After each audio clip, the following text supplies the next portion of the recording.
दोस्तों, आज हम जानेंगे गुलाब जल यानी रोज वाटर ट्रेडिशनल तरीके से कैसे तैयार किया जाता है। वैसे आमतौर पर इस गुलाब जल का इस्तेमाल चेहरे के निखार को बढ़ाने के लिए किया जाता है, साथ ही परफ्यूम के तौर पर भी इसका इस्तेमाल किया जाता है। लेकिन सदियों से ये सवाल लोगों के बीच में चली आ रही है कि आखिर इस गुलाब जल को कैसे बनाया जाता है। तो चलिए जानते हैं। आपको इतना तो पता ही होगा कि गुलाब जल गुलाब के फूलों से ही बनाया जाता है। तो सबसे पहले बड़े बड़े बागानों में गुलाब के फूलों की फार्मिंग की जाती है। गुलाब जल बनाने के लिए केवल गुलाबी फूलों को ही इस बागान में उगाया जाता है और तकरीबन 1 से 1.5 महीने के बाद बागान में सारे फूल अच्छे से खिल जाने के बाद बारी आती है इसके हार्वेस्टिंग की, यानी कि अब सारे खिले हुए गुलाब को तोड़ा जाएगा और ये फूल तोड़ने का काम वहाँ के वर्कर्स हाथों से ही करते हैं। फूल तोड़ने के बाद इसको बोरों में भरकर फैक्ट्री में लाया जाता है, जहाँ सबसे पहले फूलों का डिस्टिलेशन प्रोसेस किया जाएगा और इस प्रोसेस में तोड़कर लाए गए फ्लावर्स को बड़ी सी मिट्टी के हांडी में डाल दिया जाता है।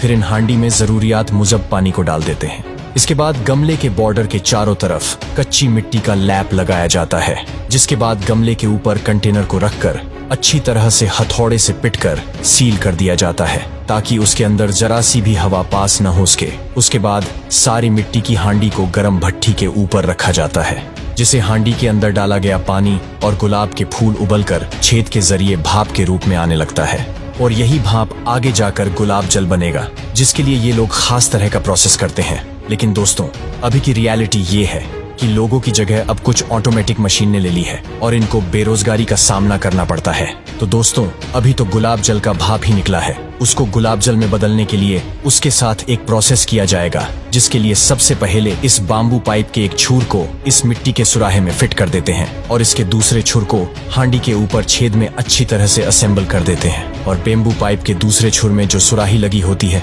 उसे हांडी के निचले स्तर में ठंडे पानी में डुबो कर रखा जाता है ताकि गुलाब का भाप जल्दी से ठंडा हो सके और हांडी में बन रहे गुलाब के फूल और पानी के भाप बेम्बू के जरिए सुराहे में लगातार जमा होते रहते हैं। यहाँ पर 40 किलो गुलाब के फूल से मात्र 4 से 5 ग्राम ही गुलाब जल बन सकता है, इसीलिए असली गुलाब का जल काफी महंगा मिलता है। तो फाइनली दूसरे दिन सुराहियां को बाहर निकाल लिया जाता है और तभी सुराहे में छेद करके सारे जमा हुए शुद्ध और ताजा गुलाब जल को बाल्टियों में निकाला जाता है और अंतिम प्रोसेस में छोटे छोटे बॉटल्स भरकर कार्टून में पैक किया जाता है, जिन्हें आप तक बिकने के लिए भेजा जाएगा। दोस्तों, ये गुलाब जल बनाने का ट्रेडिशनल तरीका है और आजकल कई शहरों में गुलाब जल बड़े बड़े फैक्ट्रीज में भी बनाया जाता है।